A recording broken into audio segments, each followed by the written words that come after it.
Daniel Sperling, bonjour, Boker Tov. Bon, Merci bonjour. merci d'être avec nous ce matin. Je rappelle que vous êtes adjoint au maire de Marseille et nous voulons bien entendu essayer de voir avec vous comment la population d'abord de Marseille a-t-elle réagi, comment a-t-elle réagi hier à cet attentat, comment réagit-elle aujourd'hui, quel état d'esprit, dans quel état d'esprit se trouve la ville de Marseille aujourd'hui après cet attentat?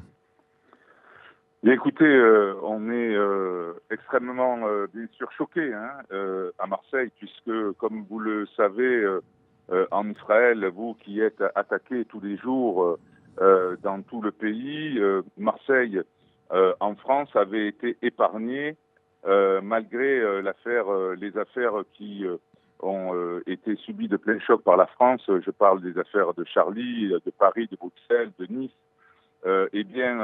Nous n'étions encore pas touchés. Oui. Et donc, on a aujourd'hui la deuxième file de France qui avait malgré tout déjoué tous les scénarios catastrophes. Et bien, effectivement, aujourd'hui, nous sommes face à ce choc.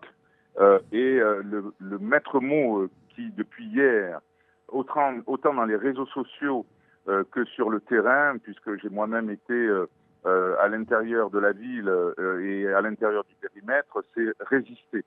Je crois que la volonté à Marseille, et c'est véritablement le mot qui revient, c'est résister à la peur d'abord, parce qu'on ne peut la maîtriser puisqu'elle est effectivement très obscure, résister à la tentation d'être sur des idées arrêtées, et puis de dire que c'est définitif, que c'est brutal, et puis surtout résister aux polémiques.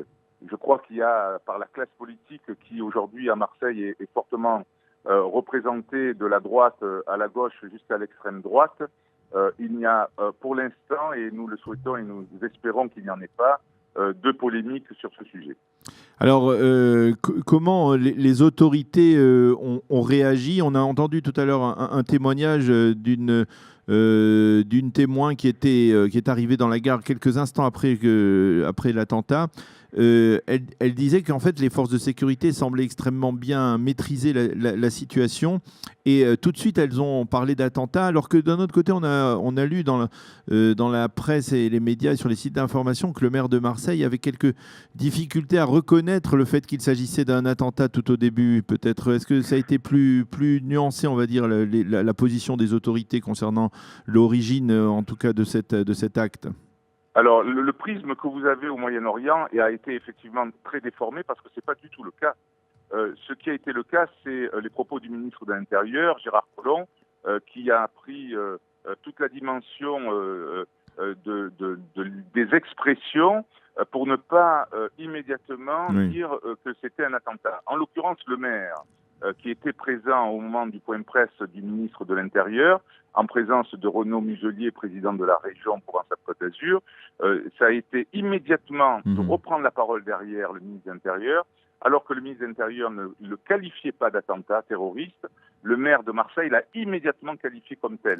Donc il a dit que c'était effectivement une horreur, que 2 jeunes femmes avaient été assassinées dans un lieu symbolique qui est la gare Saint-Charles, qui appartient, je le rappelle, malgré tout, c'est le territoire de la SNCF, donc les transports routiers nationaux, et a remercié l'intervention immédiate de militaires de l'opération Sentinelle, qui effectivement, en moins de 2 minutes, était rendu sur les lieux et ripostait à l'attaque de ce terroriste, puisque comme tel, il faut les appeler des terroristes. Alors, est-ce que vous avez le sentiment que justement, maintenant que Marseille, elle aussi, a été touchée, qu'elle a aussi eu son attentat après les attentats de Paris, après les attentats d'autres villes à travers l'Europe, on parle bien entendu de tous les attentats, on pourrait parler des attentats, revenir jusqu'à l'attentat de Toulouse et d'autres villes qui ont été frappées par le terrorisme islamiste. Est-ce que ça risque, à votre avis, de modifier la donne dans le tissu de coexistence entre les différentes communautés qui composent la ville de Marseille? Écoutez, Marseille va se relever, c'est ce que je disais en préambule, puisque elle a la volonté de le faire. J'employais le mot résister, ça me semble le bon mot, et l'État d'Israël est là comme exemple. de ces attentats terroristes au quotidien qui résistent à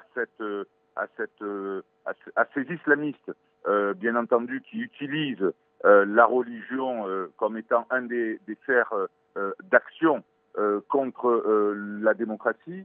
Là, en l'occurrence, à Marseille, nous aurons, je crois, un rôle encore plus important qui est un rôle de sentinelle.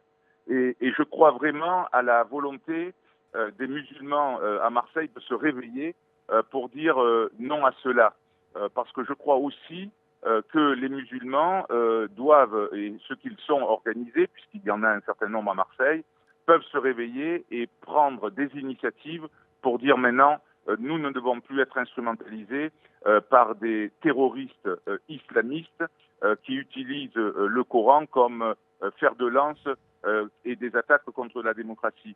Mais ce que je crois surtout, c'est qu'on est face à j'allais dire, une bête immonde qui se répand dans tout l'Occident, que le Moyen-Orient a bien connu.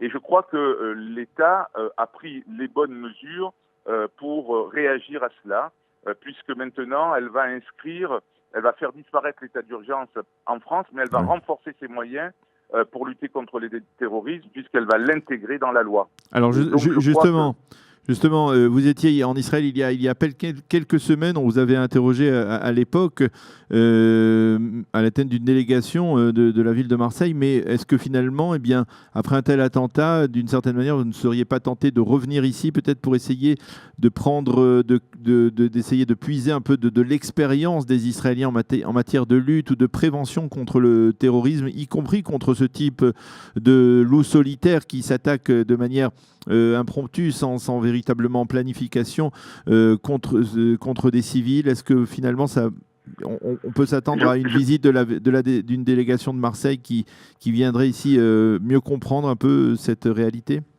Alors pour tout vous dire, à la fois les gouvernements français successifs et à la fois les grandes agglomérations comme la métropole d'Aix-Marseille n'a pas attendu, et heureusement, d'avoir ce type d'attentats terroristes sur son sol pour essayer d'aller puiser à la fois les bonnes pratiques et surtout les capacités et les failles que nous pourrions avoir en Occident et en Europe en particulier pour utiliser les bonnes pratiques de la part des Israéliens.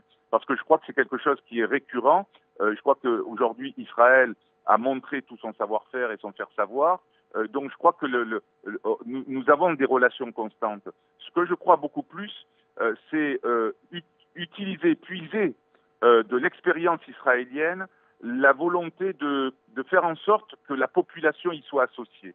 Je crois que le véritable problème que nous avons aujourd'hui, c'est la capacité civique du citoyen lambda à savoir réagir en temps réel, parce que je crois que nous sommes maintenant de la même façon que les Israéliens, soumis à cette pression-là. Et je crois que les Français doivent pouvoir et savoir et comment réagir à l'instant T quand ce type d'attentat terroriste arrive.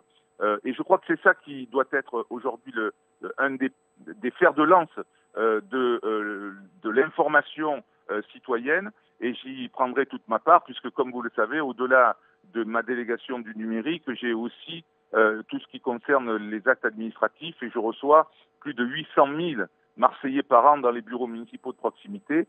Et donc, je vais réfléchir à partir d'aujourd'hui de savoir comment je peux former ces citoyens quand ils viennent faire leur acte administratif, aussi à ce qui pourrait arriver quand il y a un acte terroriste qui se déclenche à côté d'eux. Eh bien, Daniel Sperling, adjoint au maire de Marseille, merci d'avoir été ce matin avec nous sur studiocalita.com au lendemain de cet attentat qui a frappé la ville de Marseille, la gare Saint-Charles de Marseille. Merci d'avoir été avec nous et on vous souhaite malgré tout une bonne journée une très bonne journée. Et également Chag Sameach puisque nous approchons de la fête de Sukkot. Absolument, et Chag Sameach à tous. Merci Daniel Sperling. Au revoir. Au revoir. Voilà, nous allons marquer une pause sur studiocalita.com et nous allons retrouver dans quelques instants Eliana Gurfinkel avec sa chronique Un jour notre histoire.